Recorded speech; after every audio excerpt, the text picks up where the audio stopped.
गेल्या 5 दिवसापासून लाखनवाडा खुर्द, लाखनवाडा बुद्रुक, दधम, मोहना फतेपूर, आसादुधा येथील सबस्टेशनचे ट्रान्सफॉर्मर जळाल्याने या भागातील शेतातील संपूर्ण लाईन बंद आहे।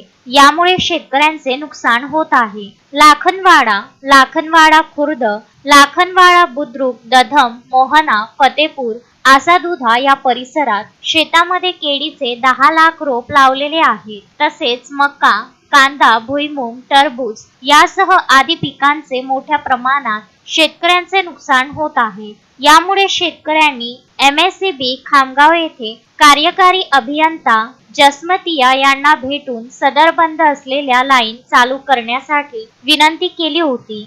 आज 5 दिवस होऊनही महावितरणाच्या कर्मचाऱ्यांनी शेतातील लाईन सुरू केली नाही। यामुळे 5 एप्रिल रोजी दुपारी 3 वाजताच्या दरम्यान खामगाव येथील वीज वितरण कंपनीचे कार्यालयाच्या कार्यकारी अभियंता V जसमतिया यांच्या कार्यालयात येऊन ठिय्या आंदोलन केले व कार्यकारी अभियंता V जसमतिया यांच्याशी चर्चा केली। लवकरात लवकर शेतकऱ्यांच्या शेतातील लाईन सुरू करावी, अन्यथा लोकशाही मार्गाने आंदोलन करू असे यावेळी शेतकऱ्यांनी म्हटले आहे। काय समस्या आहे? किती दिवसापासून तुमची लाईट बंद आहे? काय सांगाल? लाखनवाडा खुर्द, लाखनवाडा बुद्रुक, फतेपूर, दधम, मोहना, आसादुधा या गावांची शेतीमधली लाईन आज 5वा दिवस आहे बंद आहे। केळीची रोपं लावली गेलेली आहे, टिश्यू कल्चरची ती रोपं वाळलेली आहेत। त्याचा फोटो तुम्हाला दिलेला आहे, त्याचा व्हिडिओ दिलेला आहे।